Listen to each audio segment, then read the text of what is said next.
Hi everyone, this is ननम। Welcome to PhD jobs and admission. So आज की इस वीडियो में हम इग्नू के 2018 के पीवाईक्यूज देखने जा रहे हैं for your upcoming IGNOU PhD entrance exam session 2022 and 2023। ठीक है, तो जैसे कि आप सभी को पता है, जो इग्नू के 2018 के पीवाईक्यूज है रिसर्च मेथोडोलॉजी के, वो आज के इस सेशन में हम देखने जा रहे हैं। प्रीवियस सारे सेशंस में हमने 2020 के प्रीवियस ईयर क्वेश्चंस देख लिए, 2019 के कुछ मैंने आपको क्वेश्चंस करवाई हूँ, तो 2018 2019 ऐसे साइमल्टेनियसली हम सारे पेपर सॉल्व करते जाएंगे। ठीक है, और आपके जो भी डाउट्स है आप मुझे कमेंट सेक्शन में पूछ सकते हो। उसी के साथ साथ जैसा कि आप सभी को पता है, 8 जनवरी के दिन आपका एग्जामिनेशन कंडक्ट करवाया जा रहा है, जिसके लिए अगर आज से आप डेट्स और डे काउंट करोगे, जैसे आज से अगर आप डेज काउंट करते हो, तो एग्जैक्टली आपके पास 10 डेज रिमेनिंग है एग्जामिनेशन के लिए। तो इन 10 डेज में भी आप अच्छी तरीके से प्रिपरेशन कर सकते हो थ्रू आवर कोर्स। तो हमारा जो पैकेज है वो अकॉर्डिंगली 10 डेज के लिए काफी हम आपको बताते हैं कि किस तरीके से विद इन 10 डेज में आपको प्रिपरेशंस आपकी करना है, और विद इन 10 डेज में आप किस तरीके से आपकी प्रिपरेशंस कर सकते हो। अगर आप प्रीवियस ईयर क्वेश्चन सॉल्व करते हो, सो तो प्रीवियस ईयर क्वेश्चन से ही आपको कई सारे क्वेश्चंस रिपीटेड होते हैं। 20 to 22 क्वेश्चंस आपके रिपीटेड क्वेश्चंस होते हैं, या फिर उन कॉन्सेप्ट पर बेस्ड आपके क्वेश्चंस होते हैं।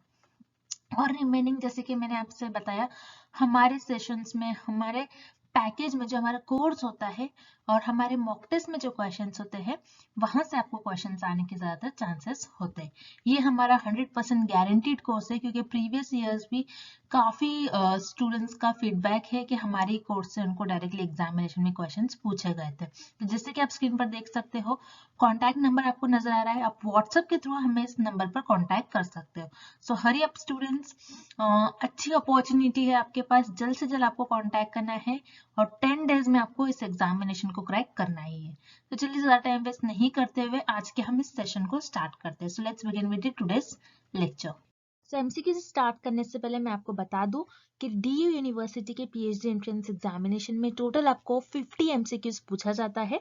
50 एमसीक्यूज जो होता है आपको, उसमें एक क्वेश्चन जो होता है, एक एमसीक्यूज जो होता है 4 मार्क के लिए होता है। तो उस तरीके से आपका टोटल पेपर 200 मार्क्स का होता है, जिसमें 100 मार्क्स आपका रिसर्च मेथोडोलॉजी पर बेस्ड होता है, और रिमेनिंग 100 आपका सब्जेक्ट स्पेसिफिक होता है। तो 100 मार्क्स फॉर रिसर्च मेथोडोलॉजी आपको पूछा जाएगा। सो रिसर्च मेथोडोलॉजी के लिए मैं आपको बता दूं, यहाँ पर हमको कंप्लीट कोर्स प्रोवाइड कर रहे हैं, और आपको एग्जामिनेशन में भी सिर्फ एग्जामिनेशन को क्वालिफाई करने के लिए मिनिमम 100 मार्क्स आपको एग्जामिनेशन में लेकर आना ही है। तो मैं आपको बता दूं, हमारे कोर्स के थ्रू आप इजीली पासिंग मार्क्स स्कोर कर सकते हो, यानी 100 में से 85 to 90 मार्क्स तक आपको हम गारंटी के साथ कहते हैं कि आपको एग्जाम में आ सकता है। हमारा ये 90% गारंटीड कोर्स है, जिसमें जैसे कि आप स्क्रीन पर देख सकते हो, हम आपको वीडियो लेक्चर्स प्रोवाइड करते हैं, जो कि थ्योरी एमसीक्यूज दोनों वीडियो लेक्चर्स है। मॉक टेस्ट है, टोटल 10 मॉक टेस्ट है। देन उसके बाद नोट्स हम आपको प्रोवाइड करते हैं, and 1500 plus revision MCQs PDF. और ये जो सारा कोर्स है आपको दोनों लैंग्वेज में देखने मिलेगा, Hindi as well as in English.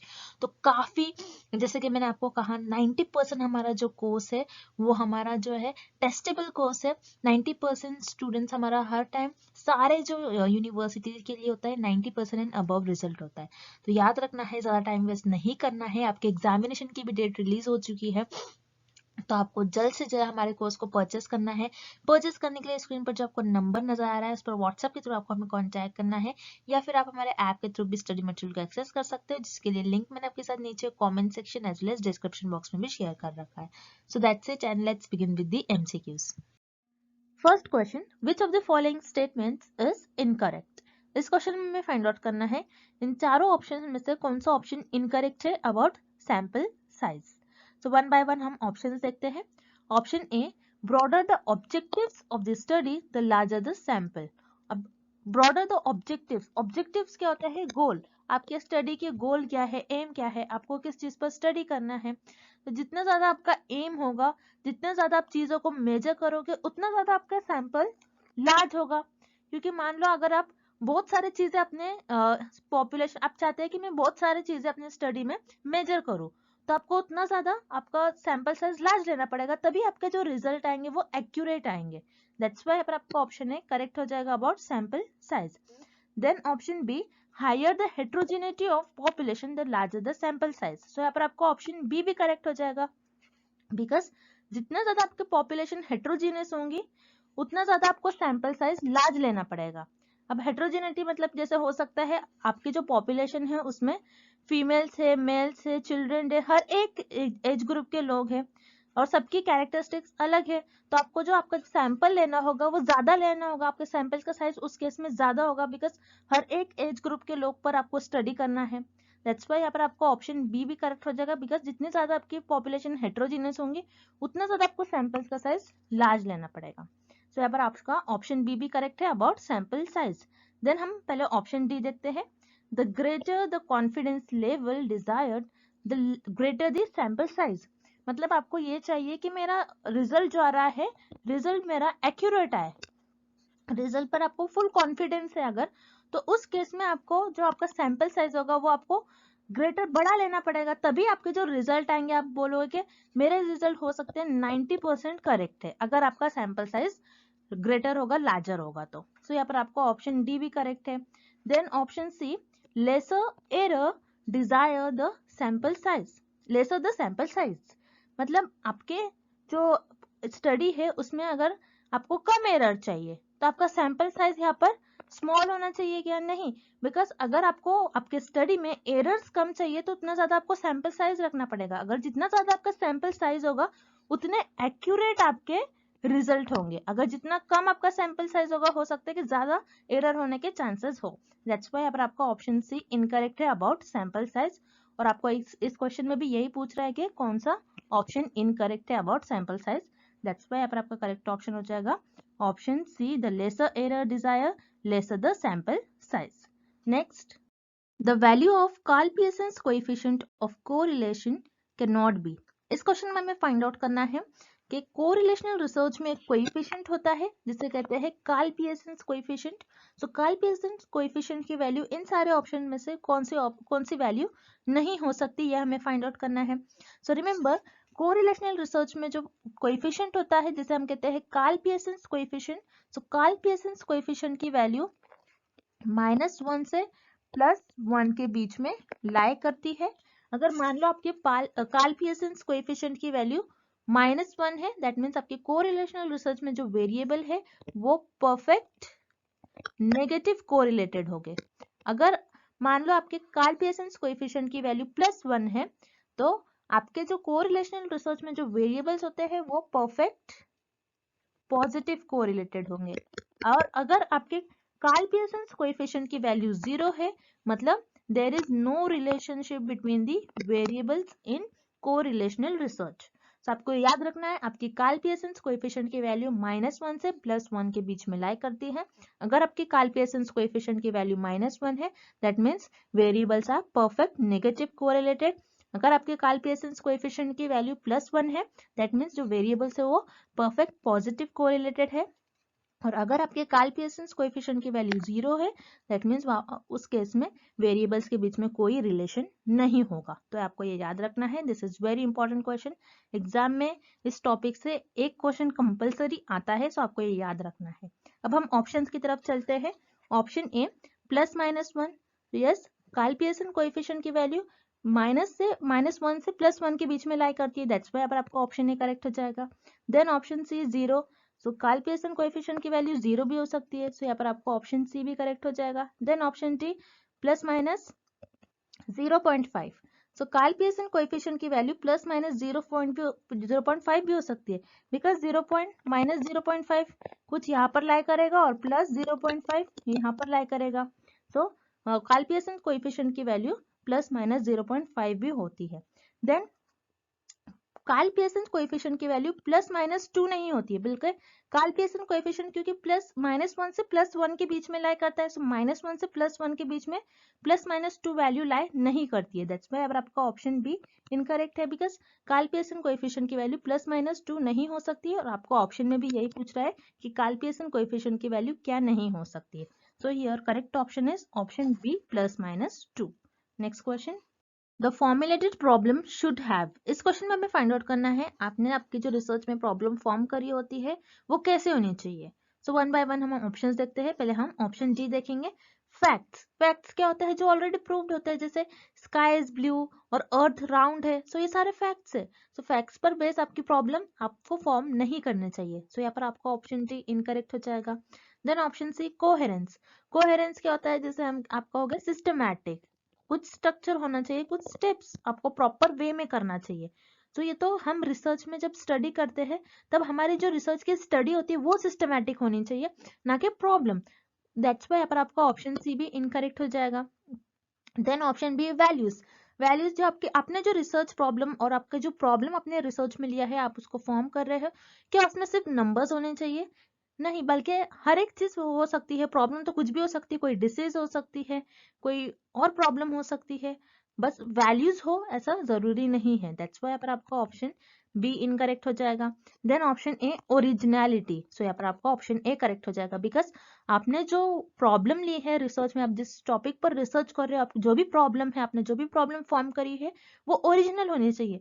Because research हम किस टॉपिक पर करते हैं? जो ओरिजिनल हो, जो ऑलरेडी रिसर्च की गई होंगी उस पर थोड़ी ना हम रिसर्च करते हैं, बल्कि जो न्यू टॉपिक होता है। रिसर्च इसीलिए तो की जाती है कि जो न्यू टॉपिक है, न्यू इन्फॉर्मेशन फाइंड आउट करने के लिए रिसर्च करी जाती है। तो आपका जो प्रॉब्लम है, आपने जो भी प्रॉब्लम रिसर्च में फॉर्म करा है वो ओरिजिनल होनी चाहिए। दैट्स व्हाई यहाँ पर आपका करेक्ट ऑप्शन हो जाएगा option A originality. Next, when the population is very heterogeneous, which of the following sampling methods would relatively be more appropriate? इस क्वेश्चन में हमें फाइंड आउट करना है कि जब आपकी जो पॉपुलेशन है वो बहुत ज्यादा हेटेरोजीनियस होंगी, तो उस केस में आप कौन सा सैम्पलिंग मेथड का यूज करोगे और उस केस में आप कौन सा सैम्पलिंग मेथड को ज्यादा प्रेफर करोगे। तो उस केस में आप स्ट्रेटिफाइड रैंडम सैम्पलिंग मेथड का यूज करोगे। अब स्ट्रेटिफाइड रैंडम सैम्पलिंग क्या होती है? सो स्ट्रेटिफाइड रैंडम सैम्पलिंग आप तब यूज करते हो जब आपकी पॉपुलेशन बहुत ज्यादा हेटेरोजीनियस होती है।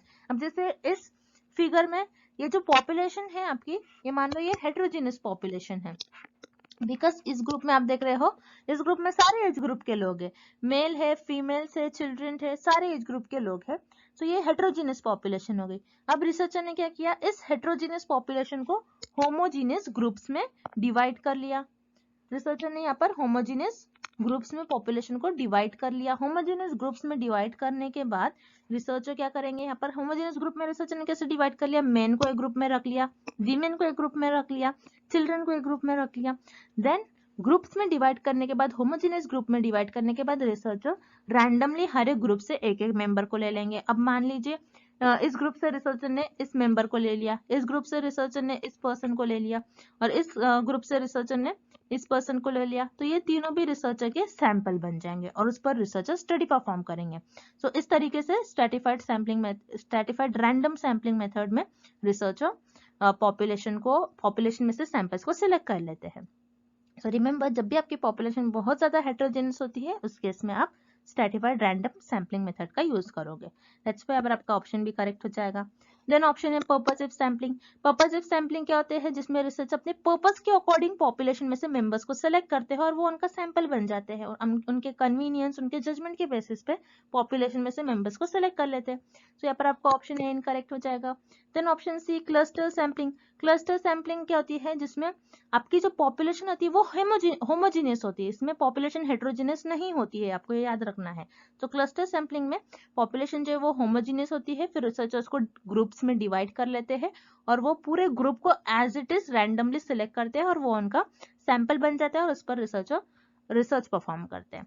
सो यहाँ पर क्लस्टर सैम्पलिंग में पॉपुलेशन होमोजीनियस होती है। दैट्स व्हाई यहाँ पर आपका ऑप्शन सी इनकरेक्ट हो जाएगा। Then option D incidental sampling. Incidental sampling जिसको आप एक्सीडेंटल सैम्पलिंग भी कहते हो। अब एक्सीडेंटल सैम्पलिंग क्या होती है? जिसमें रिसर्चर डायरेक्टली मार्केट प्लेस पर जाते हैं। मान लीजिए ये मार्केट में बहुत ज्यादा यूज करा जाता है, आपको याद रखना है एक्सीडेंटल सैम्पलिंग और इंसिडेंटल सैम्पलिंग, ये दोनों भी जिसको हम दोनों भी एक ही होती है। तो ये दोनों भी सैम्पलिंग में रिसर्चर मार्केट प्लेस पर ज्यादा होती है, मार्केटिंग में ज्यादा यूज करी जाती है सैम्पलिंग। अब मान लीजिए एक रिसर्चर है, वो मार्केट प्लेस में गया और रिसर्चर ने ये देखा कितने लोग डव सोप यूज कर रहे हैं। तो रिसर्चर हर एक पर्सन से जाकर डेटा को कलेक्ट करेगा। तो एक्सीडेंटल सैम्पलिंग ये जो होती है आपकी नॉन प्रोबेबिलिटी सैम्पलिंग होती है।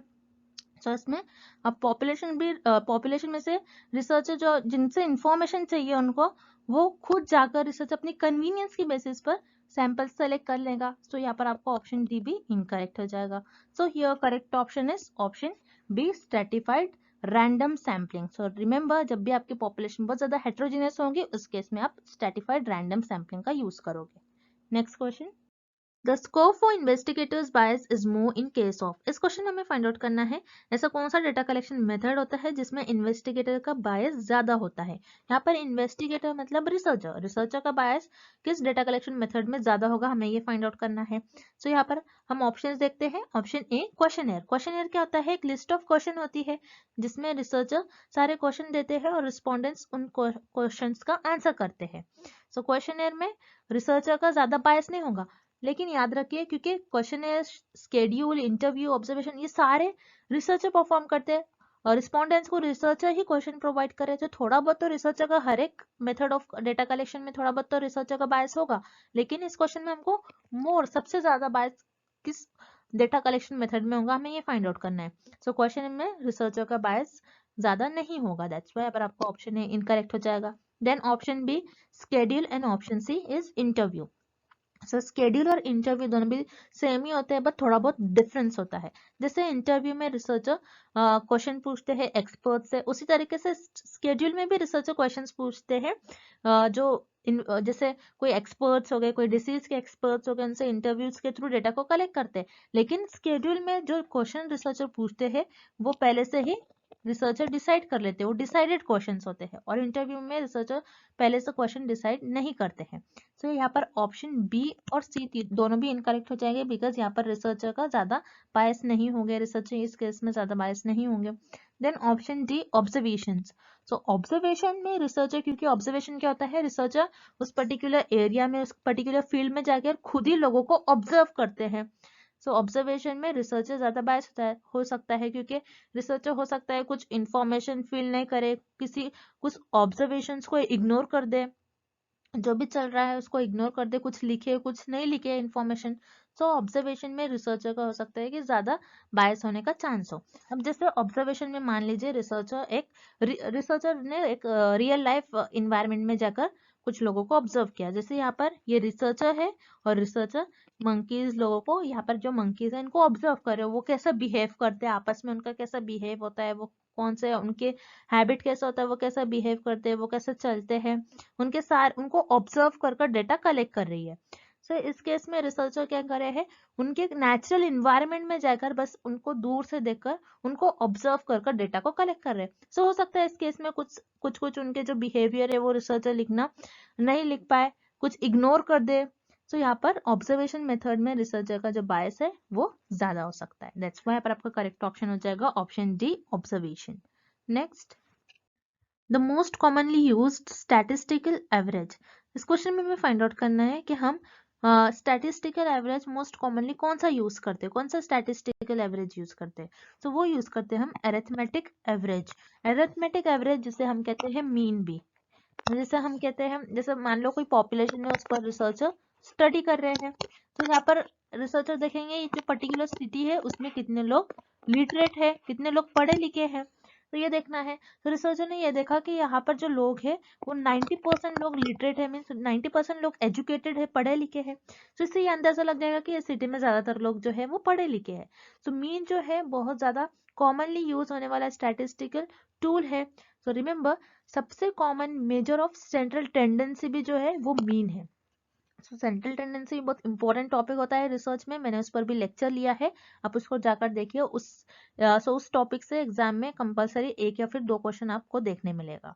तो रिमेंबर, अरिथमेटिक एवरेज जिसे हम मीन भी कहते हैं, ये बहुत ज्यादा यूज होने वाला स्टैटिस्टिकल टूल है और ये सबसे common measure of central tendency भी है, दैट्स व्हाई पर आपका करेक्ट ऑप्शन हो जाएगा option A, arithmetic average. Next, score for non-response by respondents would be higher in case of A and AND। इस क्वेश्चन में हमें फाइंड आउट करना है ऐसा कौन सा डेटा कलेक्शन मेथड होता है जिसमें जो रिस्पोंडेंट्स है, जो रिस्पॉन्स कर रहा है, वो हो सकता है वो रिस्पॉन्स ना करे। ऐसा कौन सा डेटा कलेक्शन मेथड है, हमें ये फाइंड आउट करना है कि जिसमें चांसेस हो ज्यादा कि रिस्पोंडेंट्स रिस्पॉन्स नहीं करे वो कौन सा मेथड होगा। सो हम वन बाय वन ऑप्शन देखते हैं। Option A schedule and option B is interview. So schedule और इंटरव्यू में एक स्केड्यूल पे एक इंटरव्यू की तरह होता है, जिसमें जैसे मैंने आपको बताया है रिसर्चर पहले से डिसाइड कर लेते वो कौन से क्वेश्चंस पूछने वाले हैं रिस्पोंडेंट से। तो यहाँ पर जो रिस्पोंडेंट है वो जो रिसर्चर क्वेश्चन पूछते हैं, रिस्पोंडेंट उसका आंसर कर रहे हैं। तो यहाँ पर जो रिस्पोंडेंट्स है उनका जो रिस्पॉन्स है वो रिस्पोंडेंट्स रिस्पॉन्स देंगे ही। ओके, दैट्स वाई पर आपका ऑप्शन ए और बी दोनों भी इनकरेक्ट हो जाएगा। Then option D is observations. Observation क्या होता है, जिसमें रिसर्चर खुद ऑब्जर्व करता है। तो रिसर्चर खुद ऑब्जर्व कर रहा है, तो यहाँ पर ऑब्जर्वेशन में सारा रोल रिसर्चर का है। और जो ऑब्जर्व कर रहे हैं मतलब जो भी पर्सन को रिसर्चर ऑब्जर्व करेंगे, जो भी एनिमल्स को ऑब्जर्व करेंगे, सो वो रिस्पॉन्स तो करते हैं। वो जब जो रिस्पॉन्स कर रहे हैं उसी के थ्रू तो रिसर्चर उनको ऑब्जर्व कर रहे हैं। सो ऑब्जर्वेशन में रिस्पोंडेंट जो है उनका रिस्पॉन्स होगा। दैट्स वाई पर आपका ऑप्शन डी भी इनकरेक्ट हो जाएगा। देन यहाँ पर आपको ऑप्शन सी करेक्ट हो जाएगा, क्वेश्चनर। क्योंकि क्वेश्चनर में क्या होता है, एक लिस्ट ऑफ क्वेश्चंस होते हैं जिसमें रिसर्चर पहले सब एक लिस्ट में क्वेश्चंस प्रोवाइड कर लेते हैं और रिस्पोंडेंट को देते हैं और रिस्पोंडेंट वो क्वेश्चन फिल करते हैं। कभी कभार आपने ये भी देखा होगा, आपने मान लीजिए कोई जो शॉपिंग वेबसाइट है वहां से आपने कुछ प्रोडक्ट परचेस किया है। तो प्रोडक्ट परचेस करने के बाद आपके स्क्रीन पर एक फॉर्म दिखता है कि आपको कैसा लगा हमारा प्रोडक्ट। जो फीडबैक होता है, एक फीडबैक ये रहता है, लिस्ट होती है जिसमें आपको उनके सारे क्वेश्चंस का आंसर करना होता है। सो आप कभी कभार क्या कर देते हो, उसको इग्नोर कर देते हो। सो क्वेश्चनर एक ऐसा डेटा कलेक्शन मेथड है जिसमें रिस्पोंडेंट रिस्पॉन्स कर नहीं करते, समटाइम्स इग्नोर कर देते हैं। सो यहाँ पर क्वेश्चनर में रिस्पोंडेंट्स का ज्यादा चांस होगा कि वो रिस्पॉन्स नहीं करे। सो यहाँ पर आपका ऑप्शन सी करेक्ट हो जाएगा, questionnaire. Next, Which of these statements is true? इस क्वेश्चन में हमें 4 ऑप्शंस गिवन है और हमें फाइंड आउट करना है कि कौन सा स्टेटमेंट करेक्ट है अबाउट वैलिडिटी एंड रिलायबिलिटी। अब आपको ये दोनों भी समझना होगा, ये टर्म्स क्या होते हैं, वैलिडिटी क्या होता है पहले हम वो देखते हैं। अब मान लीजिए आपका जो एक्चुअल वेट है, आपका एक्चुअल वेट है 60 और आपने वेइंग मशीन में वेट किया, आपने वेइंग मशीन में वेट किया और आपका वेट 60 आ रहा है। दैट मीन्स आपकी जो वेइंग मशीन है वो है वैलिड। अब उसको कहोगे वैलिड। अगर आपका एक्चुअल में वेट 60 आ रहा है और आपने वेइंग मशीन में वेट करा और आपका वेट 55 आ रहा है, तो उस केस में आप कहोगे आपकी जो वेइंग मशीन है वो वैलिड नहीं है, बिकॉज वो एक्यूरेट मेजर नहीं कर रही है आपका वेट। देन रिलायबल क्या होता है, रिलायबिलिटी क्या होता है, अब मान लीजिए आपका वेट जैसे एक्चुअल में 60 है। ओके, आपका वेट एक्चुअल में 60 है और आपने वेट किया वेइंग मशीन में, तो आपने एक बार वेट किया आपका 55 आया, लेकिन आपने फिर दूसरी बार वेट किया आपका 55 आया, आपने तीसरी बार वेट किया आपका 55 आया। इस केस में आपकी जो वेइंग मशीन होगी वो रिलायबल तो होगी, बट क्योंकि आपका एक्चुअल वेट 60 है और वो 55 बता रही है मशीन, दैट्स व्हाई यहाँ पे जो आपका जो मशीन है वो रिलायबल तो होगी लेकिन इस केस में वो वैलिड नहीं होगी। सो रिलायबल क्या होता है, अगर आपने या कुछ एक्सपेरिमेंट परफॉर्म कर रहे हो, आप कुछ टेस्ट कर रहे हो, आपने बार बार उसको मेजर किया और बार बार मेजर करने पर सेम रिजल्ट आ रहा है। जैसे आपने अपने यहाँ पर वेट आपने 3 बार मेजर किया और तीनों भी बार 55 आ रहा है, दैट मीन्स आपकी जो वेइंग मशीन है वो रिलायबल है लेकिन वैलिड तो नहीं है। सो उससे वैलिडिटी और रिलायबिलिटी में यही डिफरेंस होता है और आपको ये पता होना चाहिए, this is very important concept. अब वन बाय वन हम ऑप्शन देखते हैं। Option A, a measuring instrument that is valid need not to be reliable. So यहाँ पर क्या बता रहा है ऑप्शन ए, कि अगर आपकी जो इंस्ट्रूमेंट है आप जिससे मेजर कर रहे हो वो अगर आपकी वैलिड है तो वो रिलायबल नहीं होंगी। ऐसा नहीं है, अगर आपके जो मशीन वैलिड है वो हो सकता है कि वो रिलायबल भी हो। अगर आपकी एक मशीन वैलिड है तो वो ऑब्वियसली रिलायबल होगी। आपको ये रिलेशन याद रखना है, अगर आपकी वेट मशीन वैलिड होगी, अगर आपकी जो मशीन है जो इंस्ट्रूमेंट है अगर वो वैलिड है देन वो रिलायबल भी होगा। देन यहाँ पर आपका ऑप्शन ए इनकरेक्ट है। देन ऑप्शन से देखेंगे, अ measuring instrument that is reliable is also valid. जैसे मैंने आपको इसके पहले बताया था कि अगर आपका जो एक्चुअल वेट वो तो 60 था लेकिन आपने वेइंग मशीन में वेट करा, आपका हर बार वेट 55 आ रहा है, लेकिन आप इस केस में कहोगे आपकी जो वेइंग मशीन है वो रिलायबल है लेकिन वैलिड नहीं है। सो इस ऑप्शन का मतलब ही यही है। सो यहाँ पर आपका ऑप्शन सी इनकरेक्ट हो जाएगा, बिकॉज जब भी आपकी जो मशीन है अगर वो रिलायबल है तो वो वैलिड नहीं होगी। ओके, ये आपको याद रखना है। तो ऑप्शन बी क्या है आपका, अ measuring instrument that is valid is always reliable. तो यहाँ पर आपका ऑप्शन बी करेक्ट हो जाएगा। अगर आपकी जो मशीन है, वेइंग मशीन है, अगर वो वैलिड है तो वो ऑब्वियसली रिलायबल भी होगी। तो यहाँ पर आपका ऑप्शन बी करेक्ट हो जाएगा। अ measuring instrument that is valid is always reliable. Next, the facts, figures and other relevant material serving as a basis for a study is called। इस क्वेश्चन में हमें फाइंड आउट करना है ऐसा कौन सा ऑप्शन होता है जिसमें फैक्ट्स, फिगर्स और अदर रिलेवेंट मटेरियल भी प्रेजेंट होते हैं जिसके बेसिस पर आप स्टडी करते हो। वो कौन सा ऑप्शन होगा, हमें यह फाइंड आउट करना है। सो वन बाय वन हम ऑप्शन देखते हैं। Option a sample. सैंपल से अगर सैंपल आप परफॉर्म कर रहे हो, सैम्पलिंग ले रहे हो, सैम्पलिंग टेक्निक यूज कर रहे हो, आप सैंपल चूज कर रहे हो, तो सैंपल से मिलने वाला डेटा उस पर आप स्टडी करते हो। सैंपल पर आप सैंपल, ये कोई सैंपल में फिगर, फैक्ट्स ये सब नहीं होते, बल्कि आप कोई पर्सन को सिलेक्ट करते हो। दैट्स व्हाई पर आपका ऑप्शन ए इनकरेक्ट हो जाएगा। Then option B method. Method क्या होता है, आप किस मेथड से डेटा को कलेक्ट करोगे। मेथड में क्या आपके फैक्ट्स और फिगर्स होते हैं क्या, नहीं। दैट्स व्हाई पर आपका ऑप्शन बी भी इनकरेक्ट हो जाएगा। Then option D theory. Theory किसको कहते हैं, जो ऑलरेडी प्रूव्ड हो। रिमेंबर, जब भी थियोरी आता है, थियोरी किसको कहते हैं, जो ऑलरेडी प्रूव्ड होती है। अगर जो ऑलरेडी प्रूव्ड है रिसर्च में, उस पर फिर से रिसर्च नहीं किया जाता है। रिसर्च में तो हर बार न्यू टॉपिक पर रिसर्च किया जाता है। दैट्स व्हाई पर आपका ऑप्शन डी भी इनकरेक्ट हो जाएगा। देन यहाँ पर आपका ऑप्शन सी गिवन है डेटा। सो यहाँ पर आपका ऑप्शन सी करेक्ट हो जाएगा।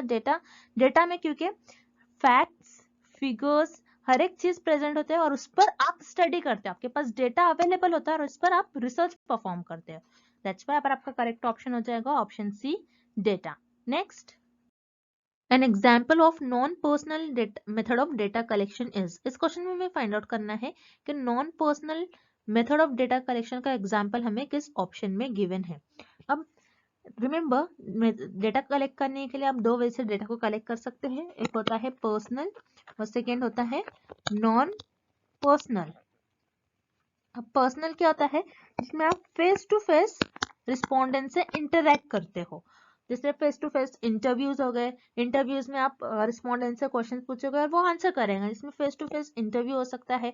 ग्रुप इंटरव्यू में आप 4 to 5 एक्सपर्ट्स के ग्रुप को इन्वाइट कर सकते हो और उनका रिस्पॉन्स ले सकते हो। सो ये भी group interview face to face होता है।